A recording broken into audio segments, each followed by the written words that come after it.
এই ক্লাসটি করলে বিশেষ্য নিয়ে যত সমস্যা আছে সব সমস্যা ক্লিয়ার হয়ে যাবে। বিশেষ্য থেকে যেভাবে প্রশ্ন আসুক তুমি পরীক্ষার খাতায় উত্তর করতে পারবা। আসসালামু আলাইকুম প্রিয় শিক্ষার্থী, আশা করছি তোমরা সবাই অনেক ভালো আছো, সুস্থ আছো। আজকের ক্লাসে আমরা এসএসসি বাংলা দ্বিতীয় পত্রের অত্যন্ত গুরুত্বপূর্ণ টপিক বিশেষ্য নিয়ে আলোচনা করব।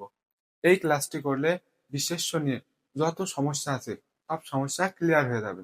বিশেষ্য থেকে যেভাবে প্রশ্ন আসুক তুমি পরীক্ষার খাতায় উত্তর করতে পারবা। চলো আমরা ক্লাসটি শুরু করি। প্রথমেই আমরা জানবো বিশেষ্য কাকে বলে। যেসব শব্দ দিয়ে কোনো কিছুর নাম বোঝায় তাকে বিশেষ্য বলে। যেমন গরু একটা পশুর নাম, নাইমুর একটা ব্যক্তির নাম। এরকম পৃথিবীতে যত নাম আছে সব নামকেই বিশেষ্য বলে। বাংলায় বিশেষ্য 6 প্রকার। চলো আমরা দেখে নিই বিশেষ্যের প্রকারভেদ। 1 নম্বর হচ্ছে নাম বা সংজ্ঞা বিশেষ্য। নাম বিশেষ্য, জাতি বিশেষ্য, সমষ্টি বিশেষ্য,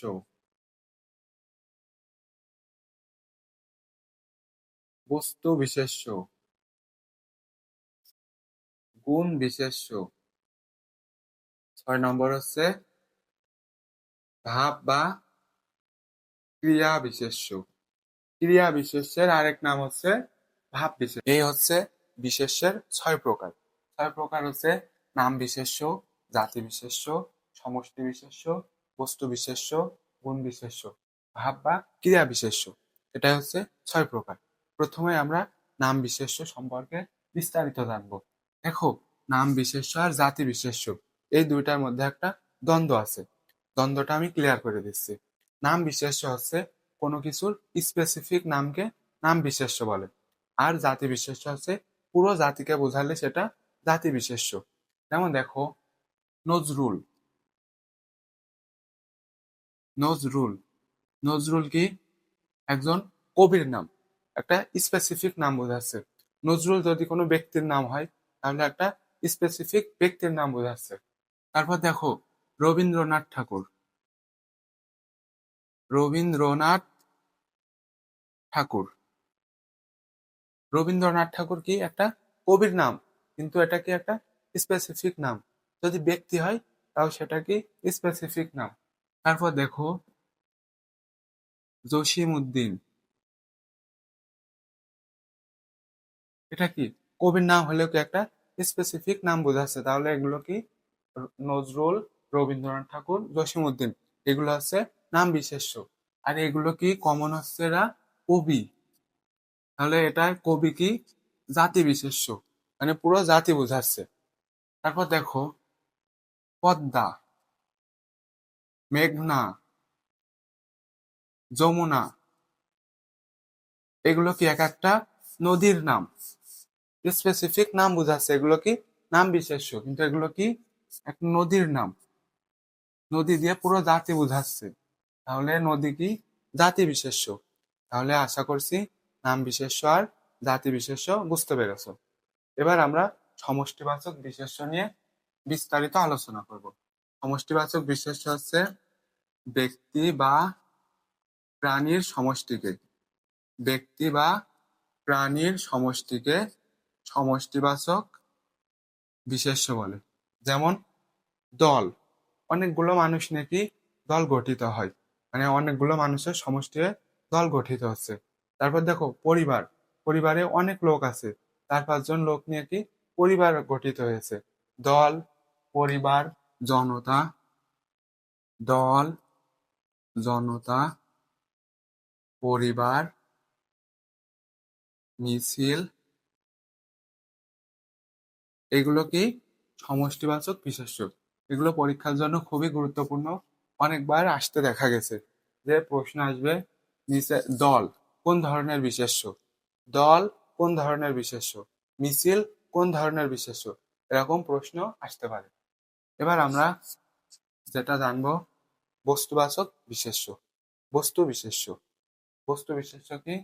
দ্রব্যের নামকে বস্তু বিশেষ্য বলে। দ্রব্যের নাম মানে দ্রব্য বা জড় বস্তু, এটাকে বলে বস্তু বিশেষ্য। যেমন খাতা, কলম, ইট, পাথর,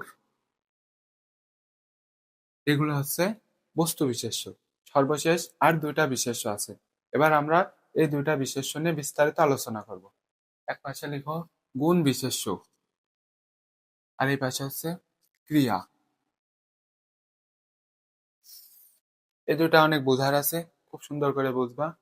দেখো, গুণ বিশেষ্য, গুণ বিশেষ্য। গুণ বিশেষ্য কি? কোনো গুণের নামকে গুণ বিশেষ্য বলে। আমি কয়েকটা গুণ লিখি: সরল, আনন্দিত, আনন্দিত, দয়ালু, এগুলো কি গুণ? বিশেষণ, বিশেষণ। দয়ালু, দেখো, ছেলেরা অনেক দয়ালু হয়। কিভাবে? যেমন তোমার কোনো একটা ছেলে বন্ধুকে তুমি যদি বলো, বন্ধু আমার এখন 100 টাকা লাগবে, তোমার বন্ধু বলবে, আমার কাছে কোনো টাকা নেই, আমি গরিব, আমি নিঃস্ব, আমি তো টাকা দিতে পারবো না।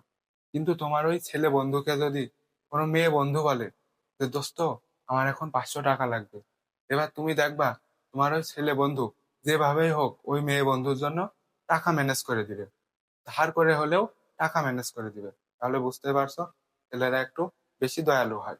এটা হচ্ছে দয়ালু গুণ। তো চলো আমরা বিস্তারিত আলোচনা করি। সরল, সরলের বিশেষ্য, এই যে আমি যে বিশেষণ গুলো লিখেছি না, এই বিশেষণের বিশেষ্য রূপই হচ্ছে গুণ বিশেষ্য। সরলের বিশেষ্য কি? সরলতা, আনন্দিত, এর বিশেষ্য হচ্ছে আনন্দ। দয়ালু, এর বিশেষ্য হচ্ছে দয়া।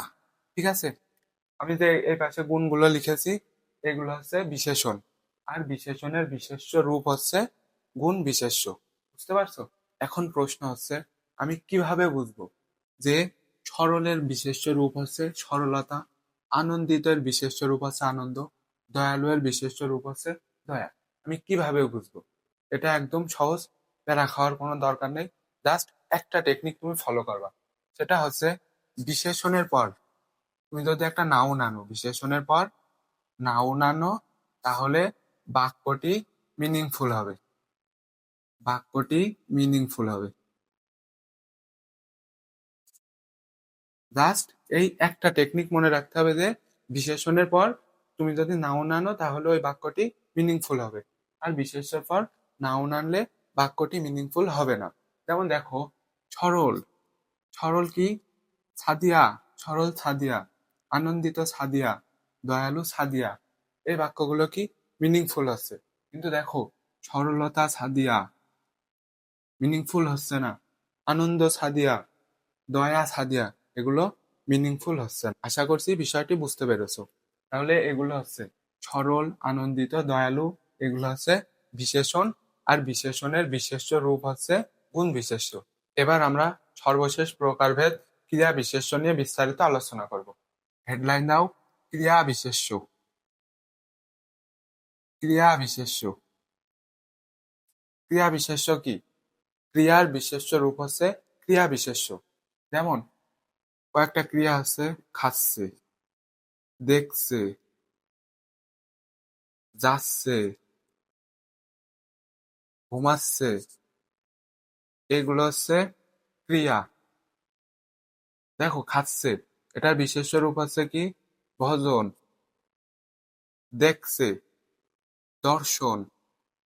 তারপরে যাচ্ছে, এর বিশেষ্য রূপ হচ্ছে গমন। ঘুমাচ্ছে, এর বিশেষ্য রূপ হচ্ছে শয়ন। এগুলো হচ্ছে ক্রিয়া, আর ক্রিয়ার বিশেষ্য রূপ হচ্ছে ক্রিয়া বিশেষ্য। এখন আবার সেম প্রশ্ন, যে এটা তো বুঝলাম যে এটা ক্রিয়া, আর ক্রিয়ার বিশেষ্য রূপ আছে ক্রিয়া বিশেষ্য, কিন্তু এটা আমি কিভাবে বুঝবো? দেখো, ক্রিয়া, বাক্য ক্রিয়া, আর যদি আমি একটা বিশেষ্য আনি তাহলে সেটা কি? বাক্যটা মিনিংফুল হবে। যেমন সে খাচ্ছে, সে দেখছে, সে যাচ্ছে, সে ঘুমাচ্ছে। কিন্তু আমি যদি বলি সে ভোজন, সে দর্শন, সে গমন, সে শয়ন, বাক্যটা মিনিংফুল হচ্ছে না। এগুলো মিনিংফুল করার জন্য কি করতে হচ্ছে? সে ভোজন করছে, সে দর্শন করছে, সে গমন করছে, সে শয়ন করছে, এগুলো শেষে কি একটা ভার্ব আনতে হচ্ছে, ভার্ব আনতে হচ্ছে। তাহলে এগুলো মিনিংফুল করার জন্য ভার বানতে হবে। আরেকটা টেকনিক আছে, সেটা হচ্ছে ক্রিয়া বিশেষ্যের শেষে অন প্রত্যয় থাকবে। ক্রিয়া বিশেষ্যের শেষে অন প্রত্যয় থাকবে। অন, দেখো এগুলো শেষে অন প্রত্যয় আছে। ভোজন অন, দর্শন অন, গমন অন, শয়ন অন, এগুলো শেষে অন প্রত্যয়। তাহলে ক্রিয়া বিশেষ্যের শেষে অন প্রত্যয় থাকবে। আরেকটা শর্টকাট টেকনিক হচ্ছে, সেটা হচ্ছে ক্রিয়া বিশেষ্যের শেষে আনো প্রত্যয় থাকবে। ক্রিয়া বিশেষ্যের শেষে আনো প্রত্যয় থাকবে। যেমন দেখো, করা, এটা একটা ক্রিয়া, আর করার ক্রিয়া বিশেষ্য কি? করানো। খাওয়া, খাওয়ানো, খাওয়ানো, এগুলো শেষে দেখো আনো প্রত্যয় আছে, এগুলো হচ্ছে ক্রিয়া বিশেষ্য। তাহলে ক্রিয়া বিশেষ্য বুঝতে পেরেছো। বিশেষ্য নিয়ে তোমার যদি আর কোনো কনফিউশন থাকে, কোনো সমস্যা থাকে, তুমি জাস্ট কমেন্টে লিখে দিও যে ভাই আমার এই জায়গার সমস্যা, আমি বুঝতে পারছি না, আমি সমাধান করে দিব। ধন্যবাদ সবাইকে। নিয়মিত ক্লাস পেতে নাইমুরস বাংলা ইউটিউব চ্যানেলটি সাবস্ক্রাইব করে রাখো।